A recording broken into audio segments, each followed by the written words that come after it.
Yes, good afternoon, good morning, good evening, whatever time it is, wherever you are in the world. Welcome back to Football Heritage TV. Today, joined by Ashmatic, who has been busy bee lately. Very hard to get hold of him, but here he is, and we'll have a little cheeky 1 hour one-on-one. Ash, how are you, my friend? Yeah, I'm good, man. No complaints over here, man. Thanks for having me on as well. Big up to your community, the channel, the chat as well. Morning, good evening, good afternoon, whatever time you guys are watching this. But yeah, man, thanks for having me, Savva. I hope you're well as well. All good, man. Listen, I'm going to coin that phrase and stick it on a t-shirt, right? Good afternoon, good morning, good evening, wherever you are in the world. Ash, we're all good. We always say, don't we? We're good. But in the world of football, are we good? In the world of football, are things all good for Tottenham Hotspur? Are we okay? It's been a long time since we've been at this side of the table, 14th to be precise. And it's questions are being asked internally. I don't know about you, but there's voices in my head, and I'm having constant dialogues. For example, and I'm like, are we still a top 6 team? Oh, is that still a thing right now? Yeah. Is the big six still a thing anymore? Then I ask my other self another question, because I like to throw it back, forth and forth. Yeah.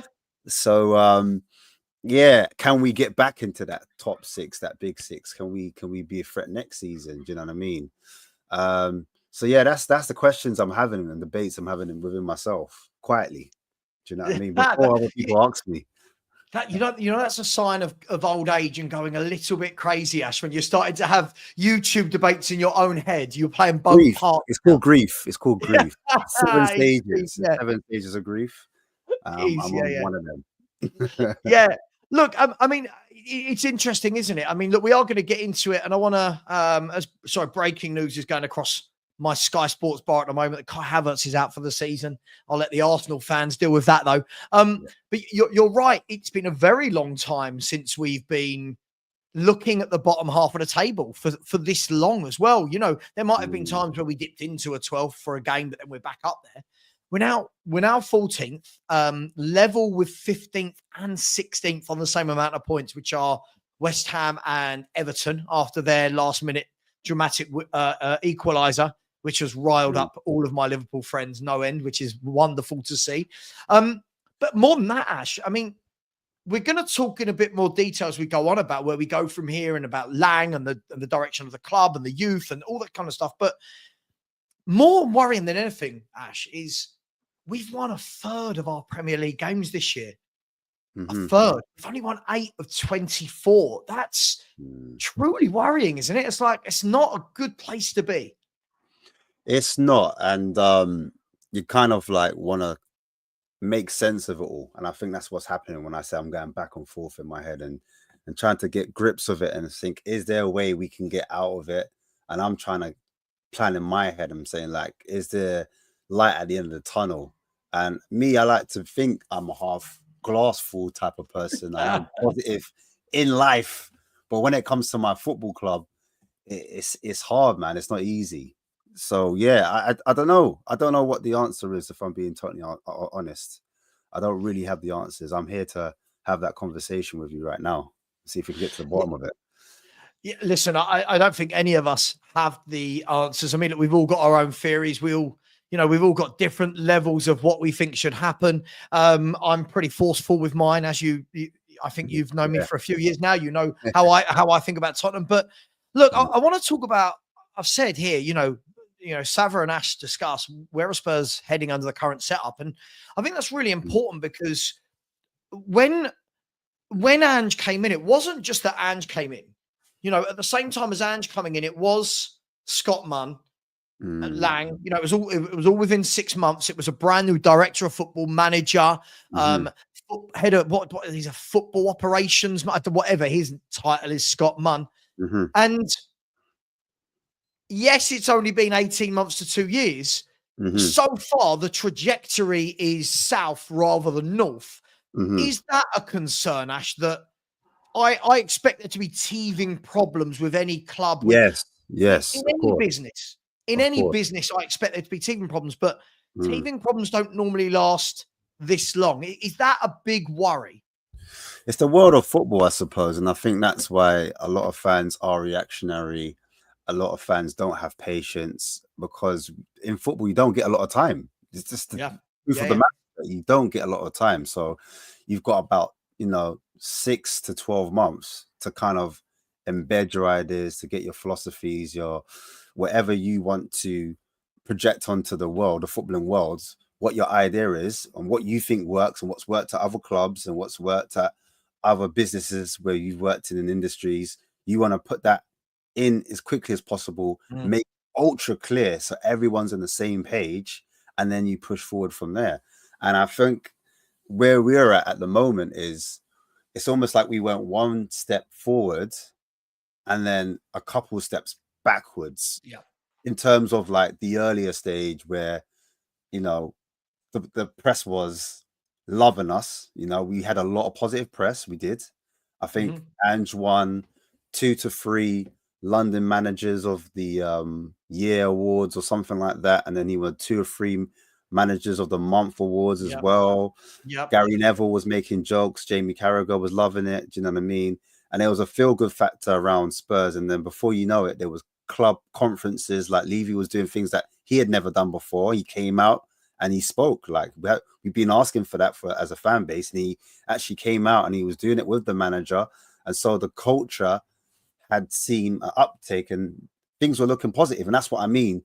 In that first part, the trajectory was okay. And then, what happened after that, ever since then, it's been pretty dire, if I'm being totally honest.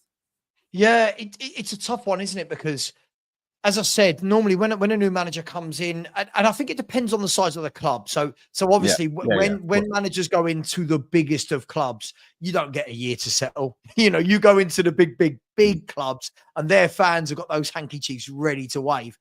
We're not at that level, so we do give a bit of grace. But I think the worrying thing for me in all of this, and again, everyone knows my opinion on Ange. This isn't just on Ange, but it feels like since he's been here, the transfer windows don't seem to have any kind of consistency. The style of football seems to be getting worse.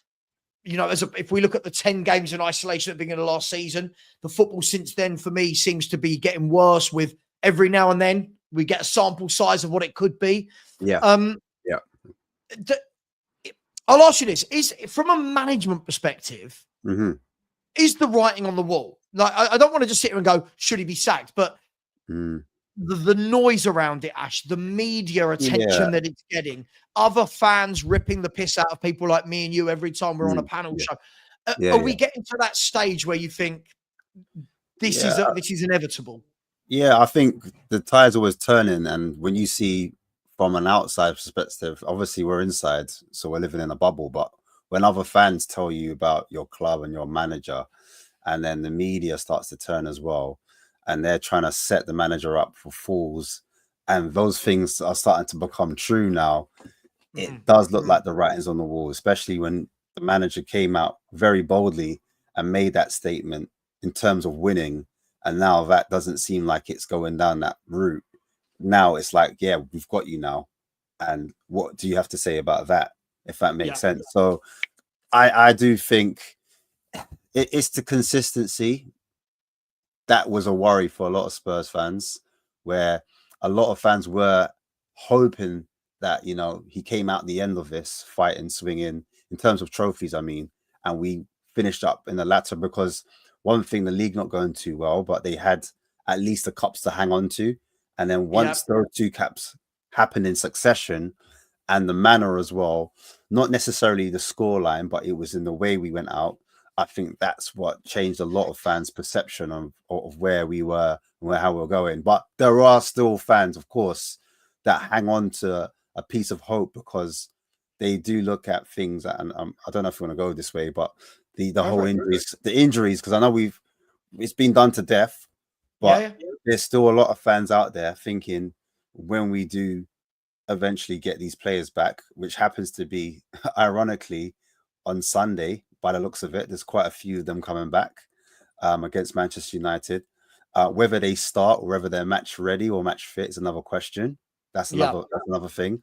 but there is that hope that there's going to be an uptake in form, and Spurs do a lot better, and we can win those games. And the games I'm talking about would be Manchester United, who we have got a good record against, and Manchester United have been just as bad, if not worse, as us. Mate, Do you know what I mean? I fully expect to win this game. No excuses. They are in the beginning of a new manager. They truly are at the beginning at stages of their new manager. They're going to have to go through a world of pain. Does it work for them or not? I mean, we can't sit here and say definitely. I do think Amarim's a good manager. I do think that they're going to have a good summer and do well. But right now, I fully expect us to be beating them, because there are lots of rumours that this could be his last game if we lose. And I mean, Ash, two things. One, I think it's a sad indictment on your football club when other football fans, other fan bases want you to keep your manager because he's doing so poorly. Do you know what I mean? Like I've got people going, "Oh my God, please keep him." Like I've got mates who support. Fulham going, "Please keep him until we play you. Please keep him until we play you." And you're like, "Oh my gosh, are we that bad that people are they're begging for our manager to stay because they know how we're going to play?" But for what you were just saying there, Ash, I mean, it's difficult with the injuries. I'm someone that very much doesn't take. It's not that I don't take it into account. I very much look at Spurs' form for a year before the injuries, and it was crap for a year. I know other people don't want to look that far back, but for me, I want to move on to this with you, because I know you're very astute in the way you look at football. Yeah, I want us to look tactically at this. Yeah, we can talk about injuries. Yeah, we can talk about this, that, the other, unlucky, 2 games a week, whatever it may be. Yeah. For me, what I'm really disappointed, I want to get your take on this, Ash, is I've never seen a manager so tactically inept, and I've never, ever, ever, ever at any level of football, any level, seen a team this wide open every single game. And that might be fun for the neutral, Ash. For me as a Spurs fan, I find it embarrassing. So I want to get your whole take on all of that. Sorry for the just before I get into the tactics, just on the injuries of last season, when we did get our players back, the form didn't pick back up. But the only caveat I would say to myself, if I was trying to have an argument with myself, is that the runner games we had last season towards that period when we did get the players back, they were pretty tough. And I don't foresee that happening this season in terms of like facing your big 6 or big 8, whatever you want to call it, rivals or tough games. But nonetheless, the style of play coming into the tactics, I did some research on goals conceded, shots conceded, because lots of fans will talk about how much goals Spurs score, how much, expected goals that Spurs have as well in terms of other teams. And we are like 4th or 3rd in terms of how many goals we score. Expected goals were like 3rd or 4th in terms of XG, and in terms of possession as well. In the final third, in the right half, we're high up there as well. So there are some positive underlining stats, just to be like, bingo, balance. Sure, let's do it. Let's play bingo positivity. Let's do it. but when I look at the other side and the flip of the other argument, I had to look and research on how many shots are we conceding and how many goals are we conceding on the other side, because this football's not just about attacking, it's about defending as well. Yeah. And so when I did do the research, unfortunately, we are 8th, I think it is. Yeah, we are 8th in terms of expected goals against. No, we're the 8th worst team. I apologize. Wow. Southampton is 1st, Ipswich 2nd, Leicester 3rd, West Ham, Brentford. Then Tottenham, we're 6th. So we're actually 14th where we should be, right? Is that in terms of goals conceded? Is it? That's expected goals against. Expected goals against. Okay. But goals conceded. We are the Southampton is the bottom, then Leicester, then Wolves, then Ipswich, then West Ham, then Brentford, then Brighton, and then Spurs. So we are basically where we should be. We're like 14th/13th is where we should be. And that for me gives an accurate picture of where we should be if you take it into consideration. But Ash, if we lead that into, like, listen, it's really interesting to hear all of that, because that kind of leads into how we play. And Yes, and that's why I want to make that in before I talk about the tactics.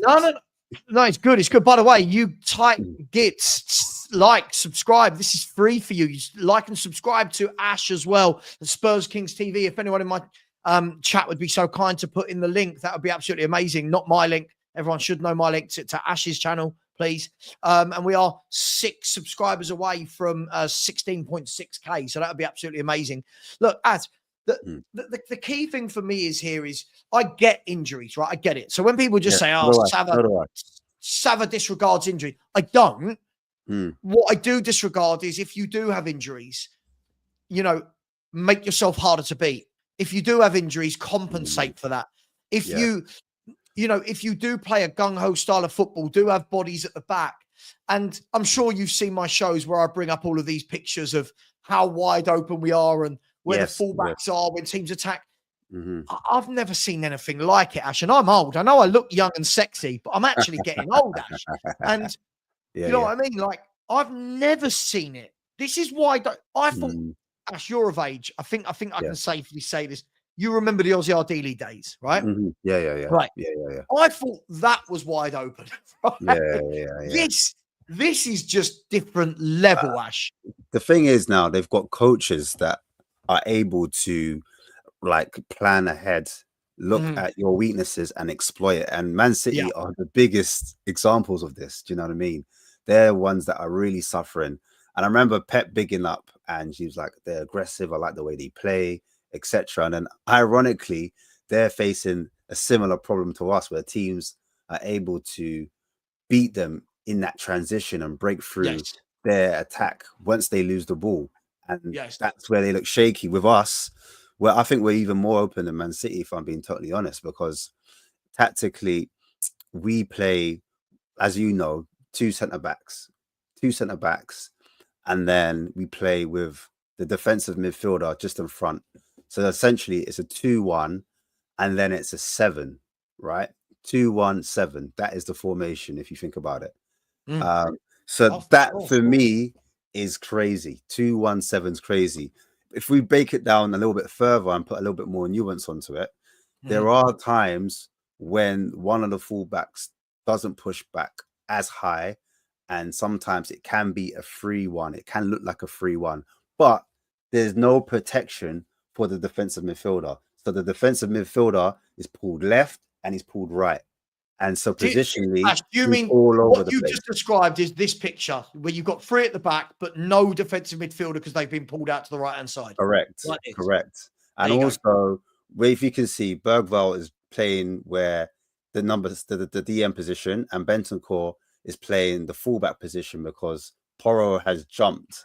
Now, the biggest issue with Porro jumping, and I think this is a tactical instruction, because we did this last season when Eric Ten Hag was in charge at home against Man United, and it was working effectively, where Porro jumps at their fullback and we win the ball high up, and then that's when we do the turnover, and then that's when we score the goal. The difference is now teams have cottoned on to when the fullback is going to jump, they know that space is a bit too great, because defending is all about distances. Sure. And when the distance is too great, and the defenders, and they've coached and they've planned properly, and they know that that's how Spurs want to press and want to be aggressive, once that's bypassed and the second player wants to press as well, and that's beaten essentially, that's when we look so open in that midfield, because the 3 or 4 players trying to press, if they don't win that ball back, the whole system collapses, and it looks like 3-on-1 or 3 versus 2. It doesn't matter how much the opposition team have. It always looks like 2 or 3 of our players are running on their way back to goal, and we just look like, I don't know, we haven't got a clue. So I agree with you. You're right. I was always taught when I was younger that defending was all about the distance. It was all about if I'm a right back, how close am I to my right centre half? If I'm a left back, the same, 2 centre halves. And this is why I'm probably less lenient with other people about injuries, because I get it. I get that you want your best players playing, but the midfielders aren't missing out. If we actually look at Spurs right now, the actual midfield isn't missing. That is where that's where I think a lot of our issues stem from, is how we're set up in the midfield. So that's not injuries, that's tactical. It's also the forward players as well, because Sonny versus Solanke, Sonny doesn't press the same way Solanke does. When Solanke presses, he curves his run, and so he blocks off two passing angles, one into maybe their defensive midfielder, and then the other one will be to the fullback, for example. So if the goalkeeper's on the ball, the goalkeeper's got an option where he can either pass it to the DM, the centre back, or the left back.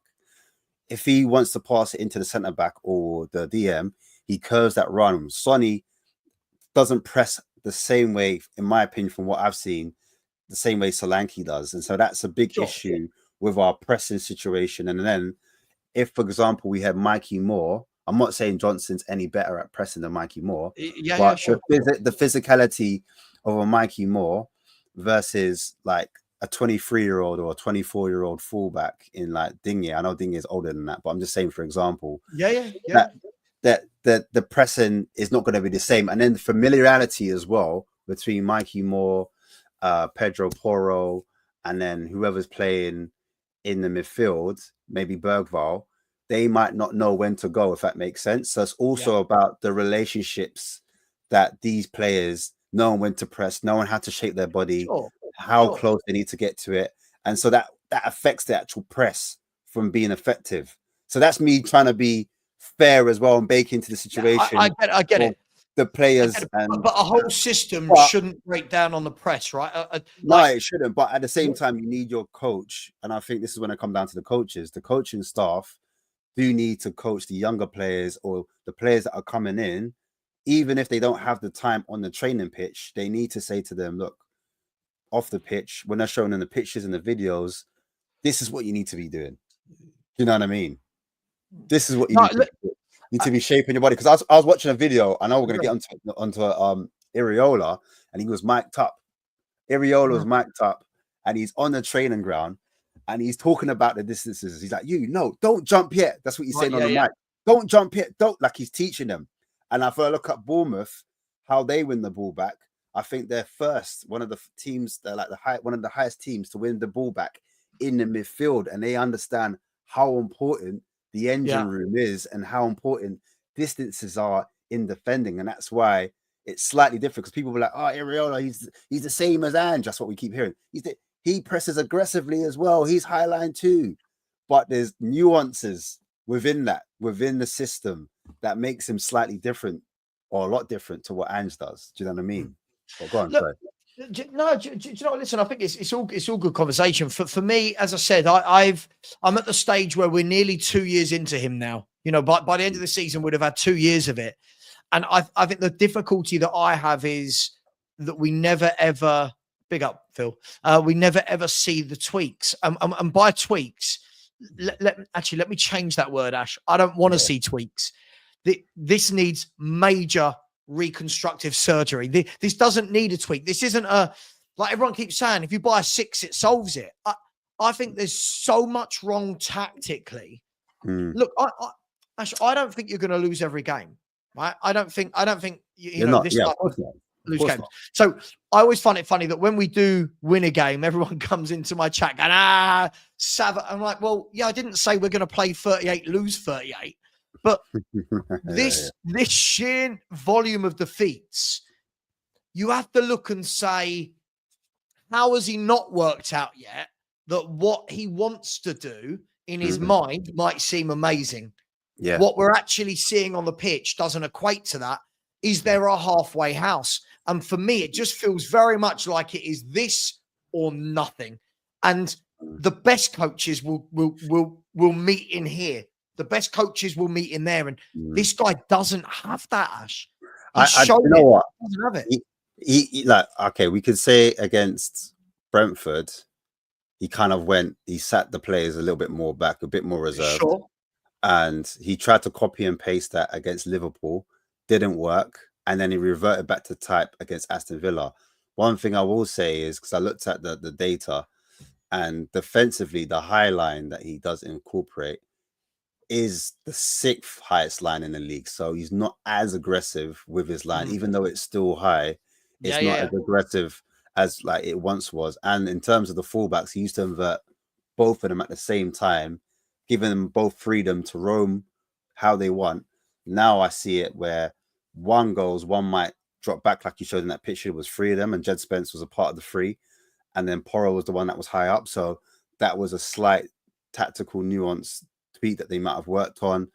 And then also I would say, what was the other tweak I thought he made? I think that was, sometimes when they're on the ball, they are a little bit more direct in terms of like passing into the flanks or passing into the channels. Like sometimes they will go straight. Like, for example, Kinski, I remember he was on the ball when Solanke was fit. Sometimes they would fire it straight into Solanke to look after the ball. So there's small, but what it is within that, there's still things where they need to do a lot more adjustments in terms of, like, for me, I would like to see a 2-3, if that makes sense. So you've got your rest defense, meaning how you are in possession. So if you lose the ball, you're not so exposed.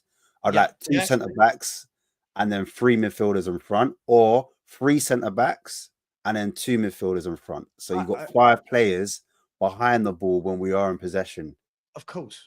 Or that slanted where the left-hand side is more vulnerable, then you kind of shift one of those midfielders across and one sits in the 6. Like little things like that can help us in the long run. But yeah, sorry, go on. No. Listen, I completely agree with you. I just find it so difficult now because, as I said, because it's nearly been 2 years.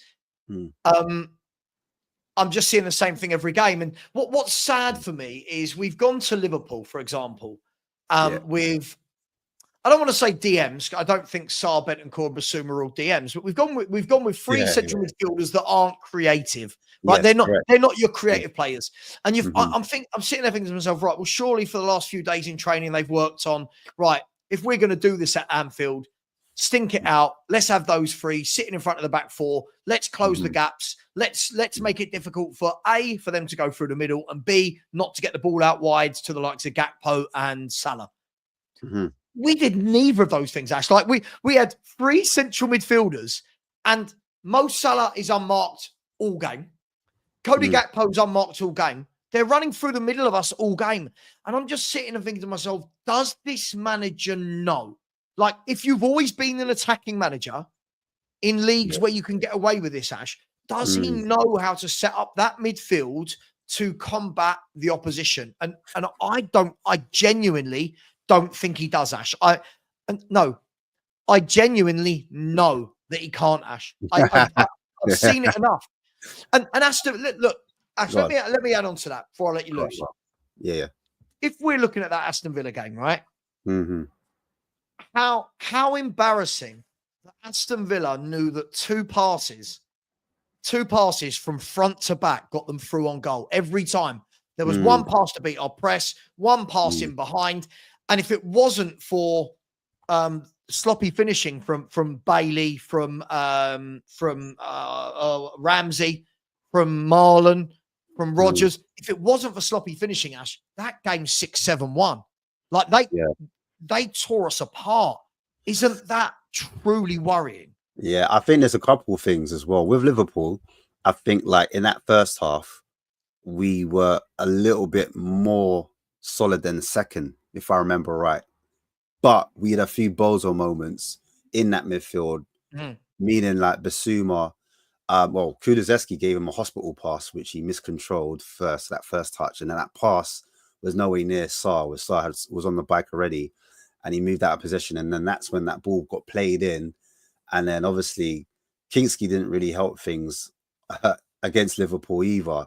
So it was like individual moments leading up to that goal. And even just before that, there was mistakes from individuals that kind of tied the momentum towards Liverpool. It doesn't help. You're not trying to encourage the crowd to get up. And then, that makes it harder for you to kind of, but even out of that, as you said already, we didn't have a single creative body on the pitch. Not even Porro was on the pitch. You had Gray as a right back. So he wasn't able to add creativity. The only outball I saw was Kulusevski.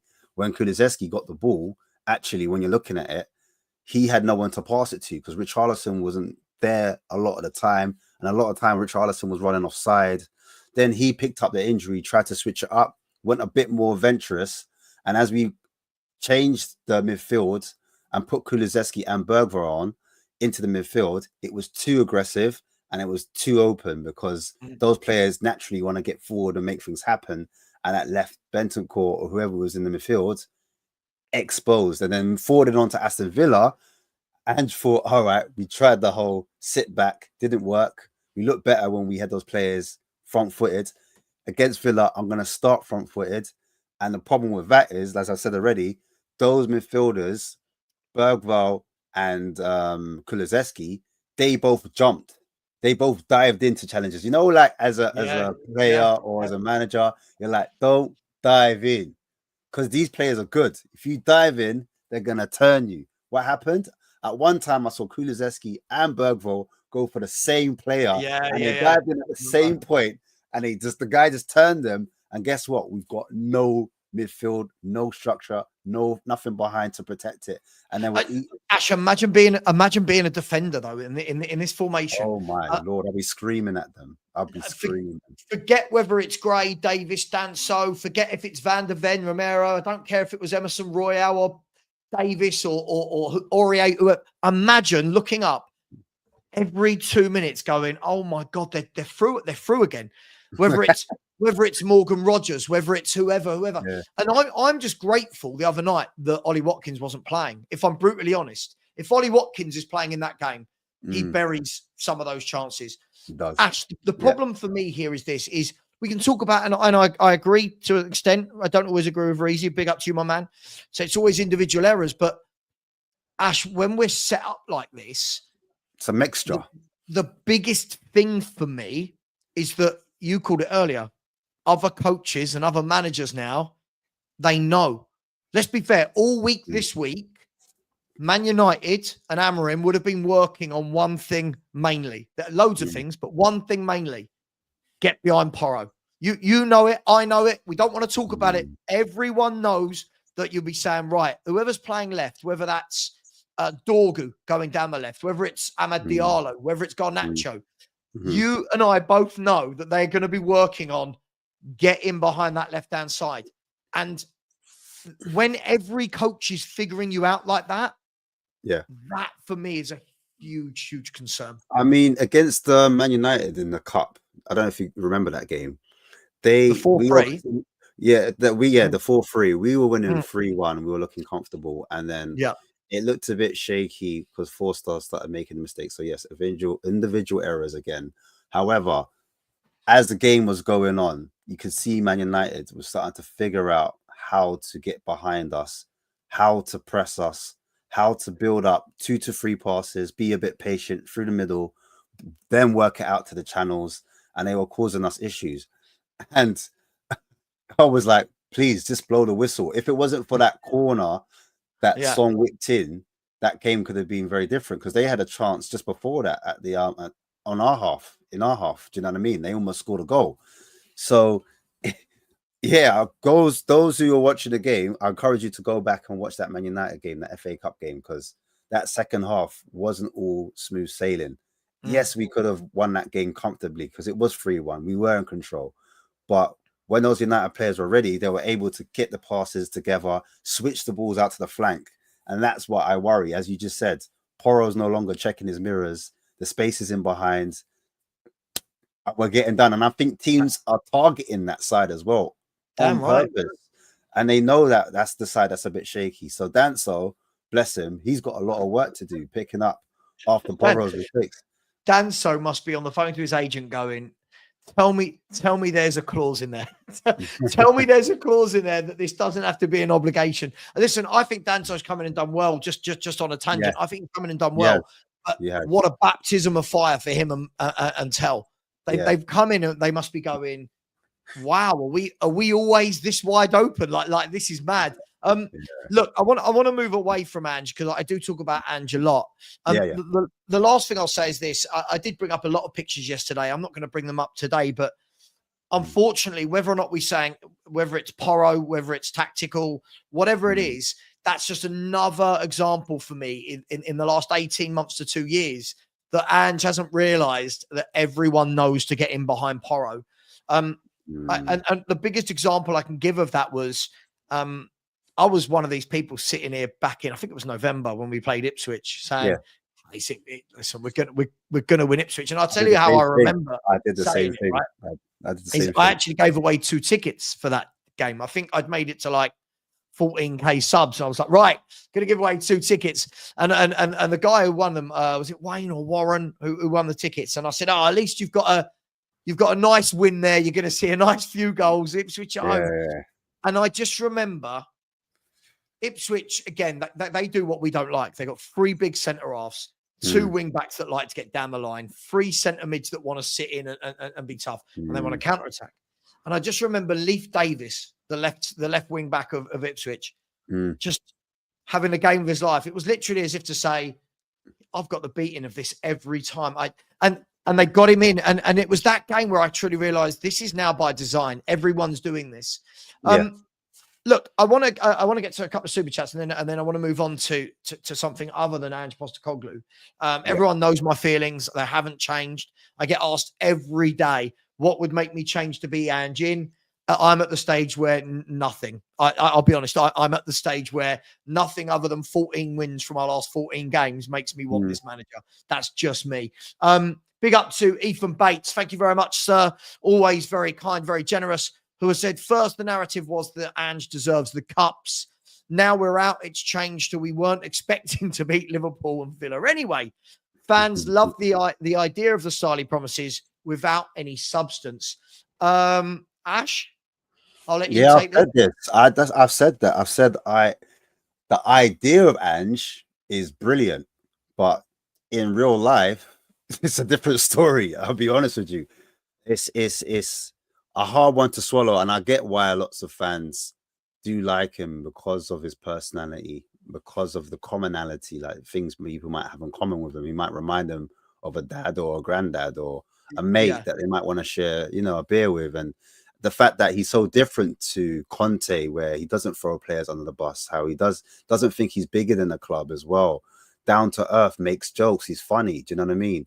Takes it on the chin when he takes losses, like takes accountability. All things that people think that's a stand-up guy. I would love him to be my manager. Oh, he is my manager. So we talk about feelings, we talk about emotions, we talk about niceness as well. And I say this thing about Spurs fans. A lot of the fans, not all, like nice people. We like to nice people because we want to identify ourselves with those characters, especially like players. Sonny, another nice player. Let's get behind him. He's a nice player. Let's not throw him under the bus. But even the club's got nice people in the club. We can't talk bad of our club because they're run by nice people. And even it's like takeovers, but not even takeovers. Takeover. We want a nice takeover. We don't want the feeling. I'll tell you what, we'll talk about that a bit later because I find it hilarious. The number of people that say they want to take over, but then we don't want these people from this country. We don't want these. It's got to fit the nice narrative, nice. Like, if you look at the kids, even the kids we bring in, Archie Gray, looks like he's come from a good home. Nice. Do you know what I mean? Yeah, so he looks like he had piano lessons as a kid and had everything he wanted. Do you know what I mean? Right? I want a Joey Barton type. I want someone that comes in and says, "This is my house." It comes down to how you were raised, how you were brought up, and that's where it comes to like things being patient. Like good people, they're patient, and things come to them because they waited. They waited their turn. They waited in line.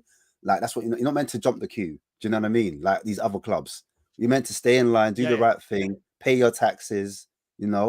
So that's what I get the feeling. Not all fans, because some fans they come from a different cloth, and they've had it different. They've had a different upbringing. So that's the reason why they're a bit more. Their views are slightly different on football and how we should be run and what type of characters we need in the dressing room, etc. I also feel, I'll tell you what, look, I'm going to get into this a bit deeper later in the show, but big up Ethan. Thank you very much for that. Really appreciate that. Phil P, big up to you, my man. Say good luck for the op tomorrow. Thank you very much, mate. Appreciate that. The mobility scooter for the March. Yes, that would be absolutely wonderful. It's only ankle ligaments, mate. It's not, no one's dying. It's ankle ligaments. Big up to you. Thank you, Phil P. Listen, there's lots of people in the chat. Big up to Phil Coys. Big up to my man Nige. Big up to John Lee. Big up to Pipes who's in the chat. Look, let's move this on, Ash. Actually, let's move on for something that you just mentioned. For me, this is why I think the era of the internet and the era of I have to be really careful how I talk about this because people like flipping up. Correct in this day and age, because you'll get cancelled. This new thing cancelled, and you can't go too left, you can't go too right. You have to be somewhere in the central, in the middle. Do you know what I did the other day in a watch along? Right, in a watch along, I said, "Oh my god, look at that back line!" And I accidentally said the word black. I said, "Look at that black line," and I had a couple of people message me going, "That's racist," and I'm like, "But the back." I was like, the back line was Radu Dragosin, Archie Gray, Pedro Porro. And I'm like, I don't understand. Like, why was that racist? Like, I was like, I just said the word black instead of back. I mean, what are we doing here? Anyway, and then I start going, but I was brought up in Lewisham and I was the only white kid in my school, and doing all of that overcompensating. Anyway, look, I do feel like where we are as a fan base, I want to talk about that, about where are we heading as a club, because the fan base is fractured massively. We're all, I'm not saying what's right or what's wrong. It's gonna be. We're fractured, right? And for me, I think there's different buckets that you can put people into. And I think there are those that have supported the club for so long now that we're just so fed up that the littlest of things gets you, oh God, this is Spurs. And that I think is perceived by others as, oh my God, you're so negative. And then I think there's people that have supported the club for 2, 3, 4, 5, 10 years that don't have that same damage, heartache and anguish. And I get it. So they're a little bit more fresher. Sav, people like you guys are really, really, you can't get it. You're really aggy. You're really negative. We support the team through thick and thin. I just feel that the internet has made this slightly skewed. And do you understand why some people are? Do you understand why you get the me's? Yeah, right. You get the me's, and then you get other people. Like if he doesn't mind me using his name, you get people in the chat who are who are a little bit more. I won't use names. Who are a lot more positive, so to speak. Yeah. But we're both seeing the same thing on the pitch. Do you understand what I mean? Yeah, I mean it's great. That's why football is so a popular sport, and it's so controversial, because like I said, you've got people from different walks of life that have experienced things differently, and so they will interpret information differently to you as well.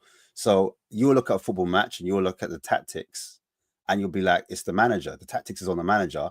Then someone else will look at it and be like, no, that's the player's fault. It's not the manager's fault. It's the player that made the mistake. Do you understand? Even though it's exactly the same thing that's happened at exactly the same time, and you've both seen it through the same medium, but you both have completely different perspectives on it. And on top of it, like I said before, like you might be a person that is surrounded, your social group might be surrounded by a certain amount of characters that they might be more working class, for example. I'm not saying they are, but supposing they were more working class, and you had a few guys that were working, they own their own businesses as well. So you might have a mixture, a pool of groups. And then the other type of person, they might be the extreme where they only know people that work in higher up places, or they work in certain firms and industries. And then through their life and their schooling life and their college life or their university life, they never came through adversity the way you came through adversity, if that makes sense. They've never experienced. And so their opinions and the way they formulate, and even where you source your information from, for example, some people might read a certain tabloid, or some people might read a certain broadsheet, and they can extrapolate information and they can see, oh, there's this person, the journalist, has got a certain bias, and I would take that bias away, and I can tell which is a bias paper, what's not. And then some Yeah. people haven't had that education to know what is a bias and what's a non-bias. Do you know what I Yeah. mean? And so Yeah. everyone thinks they're right, and everyone thinks that the other person is wrong. And they see, and what they want to do is put things into a category and say Yeah. like, if you speak about something you don't like, it's negative. For example, Eric Dyer, you might not like him as a footballer. You might think, Eric Dyer, I don't like the way he defends. And if Yeah. you call that out and you say your opinion, the other person might perceive that as being negative, because anyone that puts on a shirt represents Spurs, and that represents who they are. And so if you talk down on that person, you're technically don't talking down on a club. And Yeah. that person, Yeah. it's almost like a religion. It's culturally, it's cultural, it's a It cultural thing. is. And And that's why unfortunately, Ash, people I've always been of that opinion that only me is. Hmm. I get it. I understand why a lot of people get frustrated with me. I do, Ash. I know that people want to see me just jump on and go, "We're brilliant. We're going to win the league." What's the score going to be today, Savva? Oh, 5-0. 5-0. Yeah. The problem is, it's kind of been beaten out of me. It's over the years, it's been beaten out of me to the point where I kind of get to the stage and I'm like, well, yeah, I'm kind of reaffirmed that what I've said has been right. So therefore, I'm of the opinion, I'm not saying this has to be right. I'm of the opinion that for me to be proven wrong, show me. Like you always hear me say, Ash. Yeah. I use two terms. I say, where's the evidence, or based on what? So when people say to me, like all I've had all season, I've been calling out Angel. I've been calling him out since last season, right? You're going to be in the mud. You know, people on YouTube love mud. I love it. Like mud seems to be really popular, right? I might start a mud shop, sell it online, right? If you turn around and say like, all right, okay, I don't like Ange, I want him out. You're in the mud. You wait, Savva. When he wins the League Cup, you're going to look dumb. Cool. Well, he's out of that, right? When he wins the FA Cup, now it's moved to Savva, you'll be proven wrong when he wins the Europa League. Now, what I love about this notion is, what if we don't? What if we finish, Ash? What if we finish 13th or 14th in the league? No trophies this year. Yeah, which is possible. Then as a fan base, do we all get behind it and go, well, yeah, this is crap and things do need to change? Or do we still have some of the fan base that just put their head in the sand? You could look at it both ways, because you could look at it from their perspective and say, yeah, what if we do win the Europa Cup? Then now what? Because then that's a win-win for everyone, by the way, if we do win Europa Cup, because that's what all Spurs fans want to do. We want to win. We want to be winning as a club. But sometimes you're like, does that hide the cracks? You know, when you look past that, does that hide the deficiency of the season? What's happening in front of our eyes? That's the only thing. But to your point, yeah, I mean, lots of fans, they can't see past the 2 or 3 games. They can't see past the injuries, or they can't see past us potentially getting knocked out of a cup. They can't see past that. When it becomes not what's happening or what happened in the past, they will make a positive reaffirmation off the back of what they believe is going to happen. So it no longer becomes about who's right and who's wrong. Well, actually it does, because that's where agendas start to form, because they just want to see you wrong, and so they can prove you wrong, and they can come into your chat and say, aha, you're wrong and I'm right. Do you know what I mean? It's no longer about like what could actually happen, because that's what I'm trying to do when I'm looking at the results and I go through the table and I said, look, everyone's looking at our possession stats, everyone's looking at pre and post injuries, like how we were performing with those players. That's a small sample size when we had the 10 to 8 games and we were doing well, and that kind of skews the stats to say like we were the best team, because in the first 8-10 games we were the best team in terms of shots conceded, the shots again, XG shots on goal, players breaking into the box. We were top of all of them, all the underlying metrics. We were top. Do you know what I mean? But the first 10 games kind of spew that stat. When you bake, and I understand why they look at that, because that's when we had our first team. But you also have to put into context, no one knew our tactics, no one knew what Andrew was about, and it was catching a lot of managers cold. Do you know what I mean? Now they do understand what's going on, and now you put that data in when we did have our fully fit team in at the first season, when they did come back and it still wasn't going right, then you look at that data and you put it all together, you're like, actually, if we didn't have that 10-game springboard, we would have probably finished either 7th or 8th. This season is looking like at best 10th. At best 10th. Generous. Do you know what I mean? A generous 10th. So that means we've moved, and then it comes down to you as a fan. What do you perceive Spurs as a club? Do you see Spurs as a top 6 team? Do you perceive Spurs as a top 4 team? Do you perceive Spurs as a top 8? Are we better than Aston Villa? Are we better than Newcastle? Are we a better team, footballing team? I mean, not like bigger as in financial clout and power. I mean, in terms of like on the pitch, on the grass, man for man, are we better than them? I'm not talking about like our squad. Is it way better? And then manager-wise, how good is our manager compared to other managers when they've had injuries? Because not very. It's about managing squads. Being a manager is about managing the injuries and having to deal with what you have. Do you know what I mean? Because there's other managers that have injuries and they're still dealing. Because the argument is now we've had 2 games a week last season and said the reason why we're not playing well or too well, we're not consistent because we need more games. We need more games to become consistent. And now he's saying, actually, it's because we've got so many games. That's the reason why we've got so many injuries, and that's why the players are tired. And do you know what I mean? Is it fair to say with him though? Listen, again, I'm going to remove the fact that I don't rate him as a manager. Yeah, I'm going to remove the fact that I don't want him here. Is it fair to say that when you see a manager backtracking as much as he has in the last 3 months, that you know this is someone under massive pressure. This is someone panicking, and this is someone in a situation they've not been in before, because there are many things this season that he's changed completely from what he's said in the past. One of them being, like you said, about the number of games you got to play.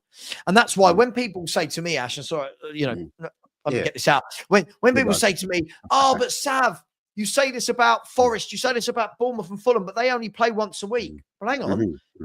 Last season, everyone was going, oh my God, yeah, we're going to make Europe.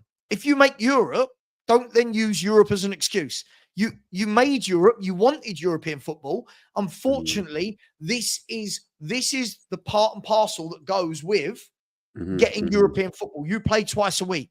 This means at the beginning of the season, when players like a Dogie are tired, you put in Reguilon every now and then, or Spence every now and then to rest. So you've got the number of games. You've got the fact that he said at the beginning of this year he didn't want to buy leaders. Now all of a sudden we don't have leaders. And you're like, yeah. Then it was, we don't want centre halves. Now it's, well, we needed more centre half. He's backtracking on a lot of things, Ash, because I think he's tried to endear himself so much to a very wounded fan base that he's promised things that he can't deliver. I think when he came in, he saw the culture, it was broken, and he wanted to fix the culture. That's why he was like, all the players are on me. Because he knew if he separated himself from the actual board, in my opinion, then he wouldn't be able to fix the culture in terms of how, like, you know, fans were split, you know. It was Levy out balloons falling into the sky when obviously Stellini was in charge and we played Man United that game, I think it was. There was a lot of fights inside the stadium, people calling each other out. There was a lot of toxicity in the club. So he's come in and he said, like, it's all on me. But I think where we have to read between the lines, in my opinion, is he clearly wanted a Conor Gallagher type of midfielder. Sure. I that's what I believe. I think that's the type. Whether I know he said he came out and said Conor Gallagher is who he wanted, but I think that was the mold of player in terms of experience. And then obviously Langer, who we should be talking about right now, said, I've got a player who I previously plucked out from, was it Bristol? No, it wasn't Bristol. Who was it from? Where did he get Rogers from? I forgot. Birmingham? I can't remember. But he picked up Morgan Rogers. Not Morgan Rogers, sorry, Ramsey. He got Ramsey. Oh, Jacob Ramsey. Yeah, Jacob Ramsey. He bought Jacob Ramsey, and then he identified that's the type of midfielder I will bring you, Ange. That's the type of player. That player wasn't brought in, and then all of a sudden, you know, they've come out and they said, actually, no, the kids that we've got, they've impressed us so much in training that they're good enough. So I don't know if that's legit, like he genuinely believed that, or he was, it's just, what's the word? Towing the company line where he's saying things to... From what I heard, Ash, if we're looking at the Gallagher thing, and it makes sense for me. Look, I've always said the same thing about Conor Gallagher. I think that he's a really good player because of not just he's not flashy. He's not Zidane. Yeah, but he's got that personality as well. He's got that crispy. Yeah, right. You know what I mean? Get it. I get why he wanted him. And I also get why he was never going to join Tottenham Hotspur. They're two very different subjects. 100%. My issue is this. If they wanted a Conor Gallagher type in the summer, you would know. You would think that people around Ange would say, listen, Ange, he's the captain of Chelsea, right? Here's the history of the two clubs. It doesn't matter. You could give him £500,000 a week. Conor Gallagher, his family, they're all Chelsea. Right, his friends are all Chelsea. He's grown up at Chelsea. He's not coming here directly. So, you would think, Ash, that the next thing they would do is go, right, where's the next 5 players in Europe in the Conor Gallagher mold? Right. But we didn't. We wanted Gallagher, didn't get him, so didn't buy anyone in midfield. And this is where I don't get it. I don't get anything we do. So this is where it goes on the club now. So this is where I think well, let's move on to that. Lang and Mum. Let's move on. I think this is where Lange, like I said, he looked at Jacob Ramsey as a potential suitor where someone that's energetic, athletic, can cover a lot of ground, but also in the attack, he can score you goals. He's an upgrade on a Pape Sarr, because Pape Sarr is meant to be the 8 that box crashes and gets goals, and he can help contribute to that front line, but also defensively sound as well. But technically Ramsey's a level up in terms of like ball carrying, dribbling. Do you know what I mean? Someone that can go out wide as well as running in the pockets or playing in that midfield. He can make a box midfield, meaning he could be like a secondary 10 or 8 or whatever you want to call it nowadays. A centre mid, we know, right? So that's the feeling I got. And then it kind of just went cold. And I feel like the way our wage bracket gone down, because we're going back into the wages talk, it all marries up, because the kid that we signed, Bergvall, obviously we signed him the window before, he was out on loan. And if you look at his wages, I think it's like 30k, 40k, something crazy like that.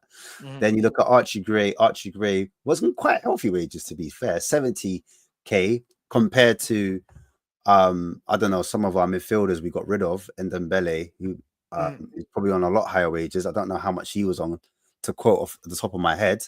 I'm sure you can.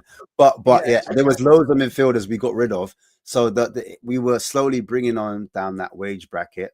And then obviously the most senior player we bought, because we bought a lot of younger players, because we bought Odegaard as well. Odegaard's not on big money in terms of wages.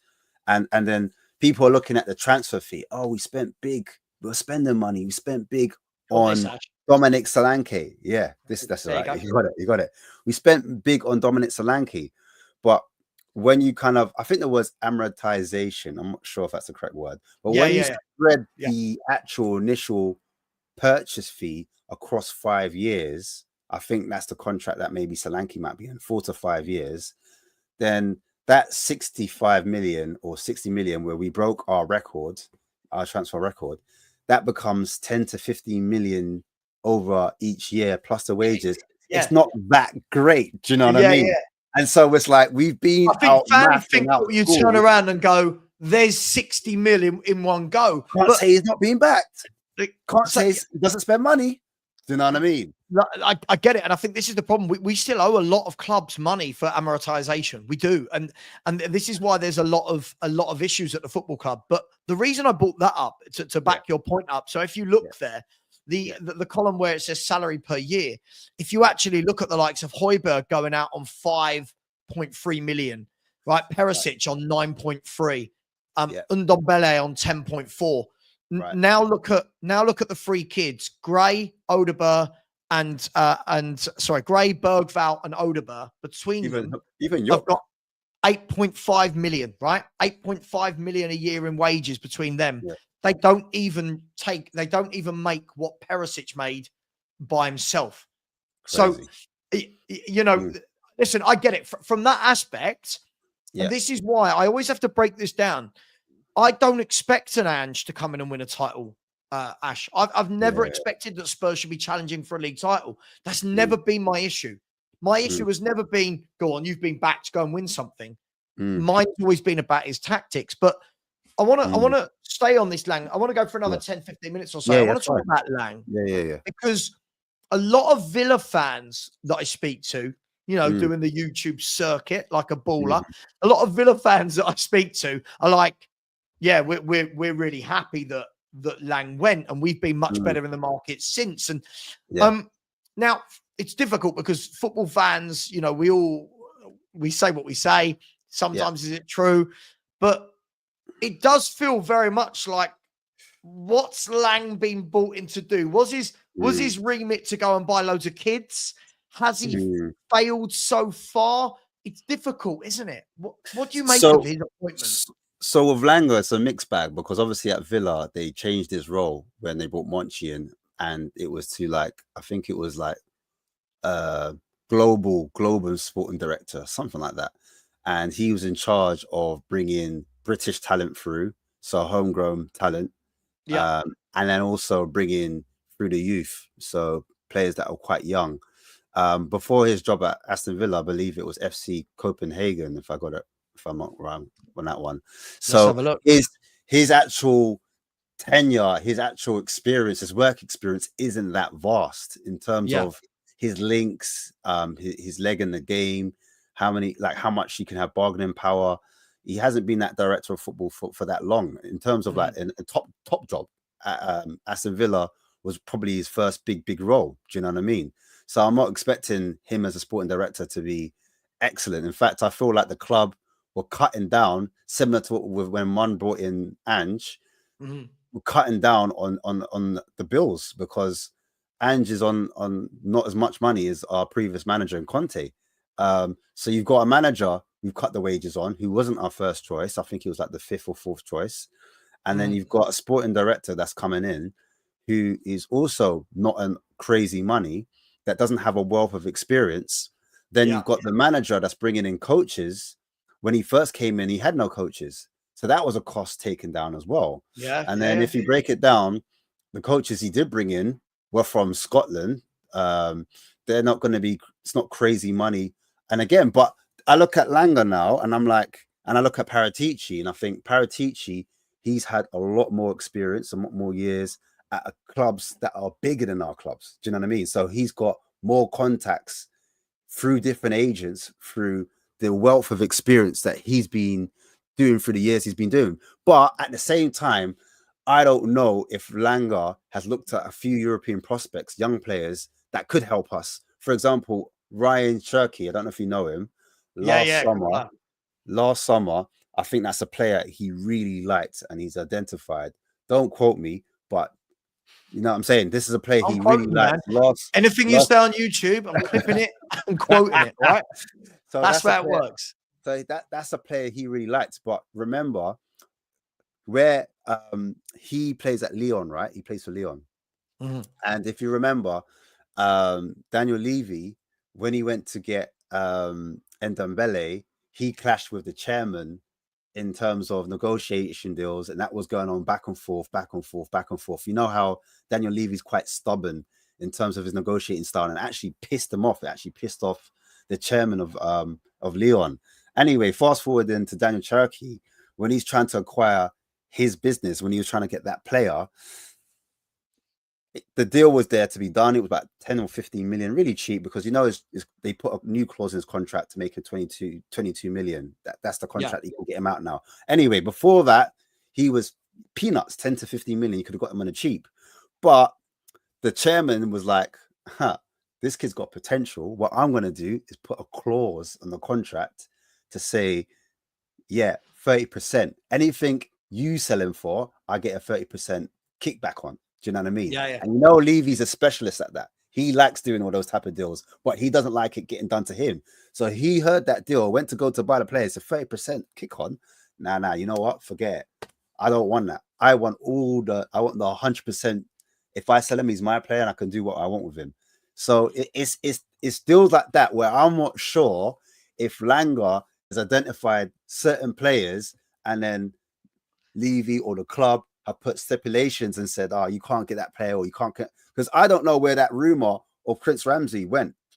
I don't know where that just disappeared and vanished. So like I and then all of a sudden, oh yeah, the two kids that we have, Bergvall and Archie Gray, they're brilliant. And all of a sudden, the PR was they're generational, and then there was a lot of talk about the father was a footballer, the grandfather's a footballer, comes from Leeds. He's a 6 as well. And then there was an interview. I remember watching it, and Archie Gray's talking. He's like, I like playing as a number 6 or number 8. That's the words he said. He didn't say centre midfielder. He said, I like playing as a 6 or an 8. Do you know what I mean? He didn't say right back, left back, or centre back. No, he did not say right back or left back or centre back. But obviously, like there was stories that he was going to choose Man City over Spurs because we guaranteed him more minutes. So that's the reason why, because Pep was apparently looking at him.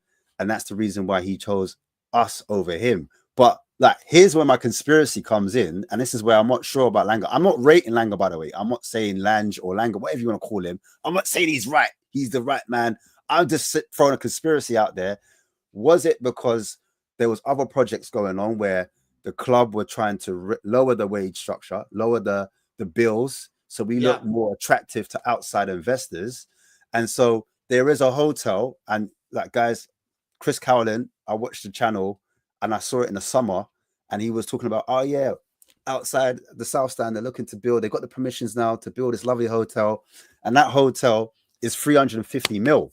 Now they need help in spending that money. They don't, like, Levy's got money obviously from assets, but cash rich, he's not really that in the bank. He hasn't got that physical cash. So he needs an outside investor to inject money in. And so for me, this is my conspiracy. This is where the hotel comes into play. They need that money. They need to bring all the wages down with the sacrifice to the football on the pitch so he can do the hotel. And then apart that, if you actually do the research, the people that develop in the hotel, they've actually got plans for behind the hotel, which are the apartments behind the hotel. Now, for the apartments that he's going to build now, people are going to swing back and say, but listen, Levy is actually going to use that money like he did with the concerts, like he did with the boxing, like we had with the game-changing stadium, which I fell for. I fell for it. I'm going to lie to you. I was like, no. Patience, lads. Be calm. It's going to happen. It's going to happen. I feel like it's a British culture thing. Like, come on. We don't like it when you're too loud, you're too abrupt. We like things to be like, Americans are a bit loud and brash. We like things. No, don't be arrogant. Don't be full of yourself. Just be nice and easy. So I feel for that, like, the game changer of the stadium. All right, the concerts now, obviously I didn't fall for that one, but the concerts, the F1, the rugby, the American football, NFL, whatever you want to call it, go-karting, F1 deal. There's another F1 deal, a part of that. And then the golf courses on top of the hotels, the building, and that all of that revenue, all of that is going to be game-changing, and it's going to make us buy players, because the FFP and the PSR and the wage to revenue structure is going to be a game changer. When you bake it all in together, will I get tricked again? I don't know. I've got trust. Yes. That's all I'm saying. That's where my conspiracies come from previous. Do you know how many 18-year-olds? I could be wrong.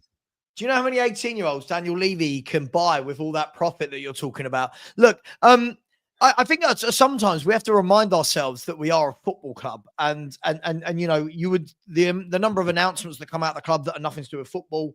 I flicked on Sky Sports yesterday and saw that the King was at our stadium. No, he wasn't kicking a football. He was throwing an American football, I believe, or a rugby ball or something.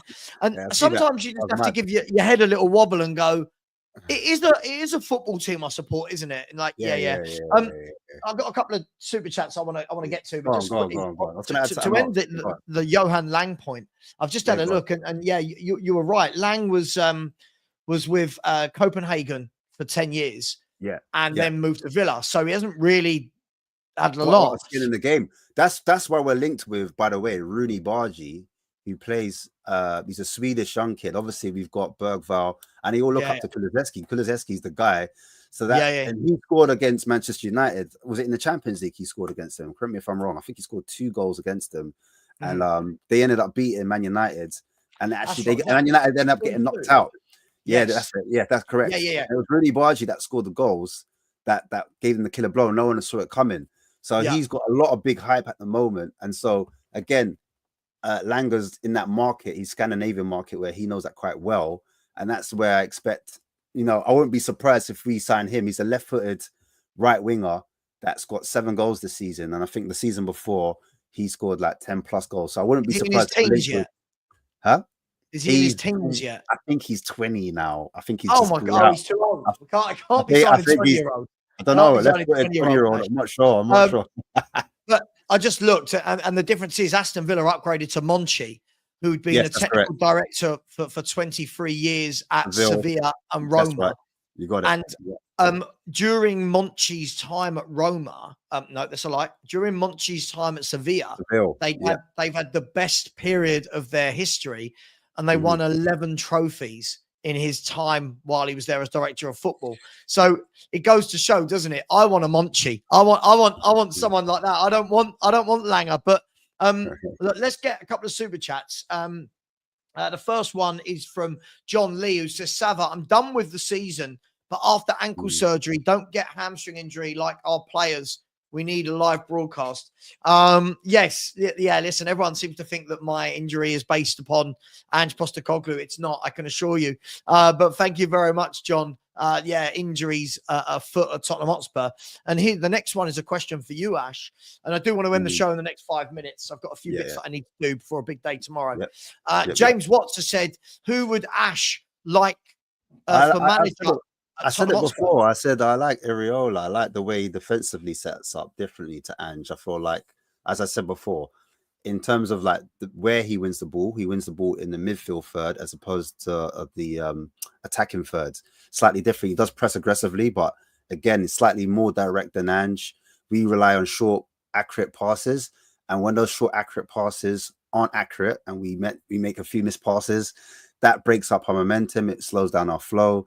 And I like the fact that also with Areola, it's not always a back 4. He can slip into a back 3 at times as well. So again, he adapts in the situation, looks at clubs, and then on the actual training ground, he gets on the training ground and he's touching the players, he's throwing the balls out, he's doing like he's giving information.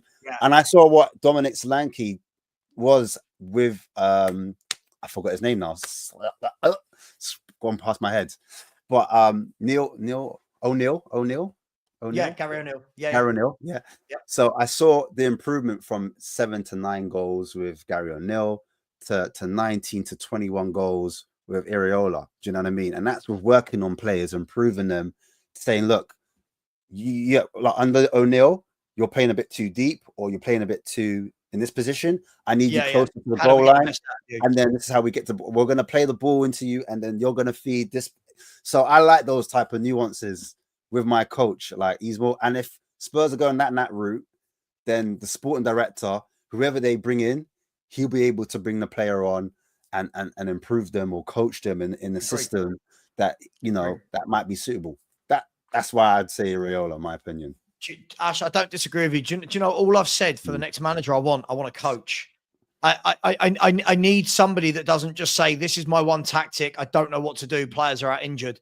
I need somebody that knows how to coach. And I think Areola's done brilliantly in Spain. He's now done brilliantly in the last 2 years in England. And I know people, I hate to say it, he gives me Poch vibes. He gives me the vibes of a Pochettino, somebody that's going to go on and do great things. But look, Ash, I do want to end the show there. I just want to say thank you very much. I always enjoy our chats. Listen, I think a lot of good insight there into Lang and the way Ange is and the way the football club operates, Daniel Levy and building hotels. And look, what will be. Look, I last question I'm going to ask you is, what is your score prediction for Man United at the weekend? Let's get positive. Come on, let's get positive. Despite Amorim, I'm going to go 2-1 Spurs. Let's be positive. Come on. Players coming back, morale booster, confidence in it. like, listen, we're Spurs fans, man. Sometimes in life, you just have to be optimistic, regardless of what happens. And I'm like, come on, you Spurs, up the Spurs. Come on. I think we're going to win. Delusional or not? No. I think we're going to win. The problem is, I've said that a number of times, right? Yeah, I've said that. It's funny. Whenever I predict, and I've been putting the mud so many times. I've done it. I've been through it. When I predict a we're better than them. No one comes in and goes, "Oh God, you were positive and Spurs let you down." If I predict a Spurs lose and we win, I get gutted. I think we're going to win. The problem is, we've been Spurs fans so long. If we fell asleep right now and didn't wake up till 7 p.m. on Sunday, you wouldn't be surprised, Ash, by any score I give you. If you woke up 7 o'clock Sunday and you went, Sav, what's the score? Spurs won 3-1. You'd go, yeah. What's the score? Yeah, we were 2-0 up and Man United won 4-2. You'd go, oh, that's you. Nothing would surprise you. That's how we are. But listen, please, everyone in the chat, we are still 6 subscribers away from 16.6K. Not one subscriber in over an hour. Come on, guys, smash that button. Please subscribe to Ash. Please, thank you for the likes. There'll be no content from me tomorrow. I'll be back Saturday morning with something, and then a full day Sunday. There'll be nothing from me tomorrow. Ash, thank you. I really appreciate your time. Thanks, brother. No, nice one. Thanks for having me, man. Big up the chat each and every time. Peace big, and love. Big up to everyone. Take care, everyone. As always, Ange out, Enoch out, Levy out. But more importantly, come on, you Spurs. Come on, you Spurs, man. Quiz.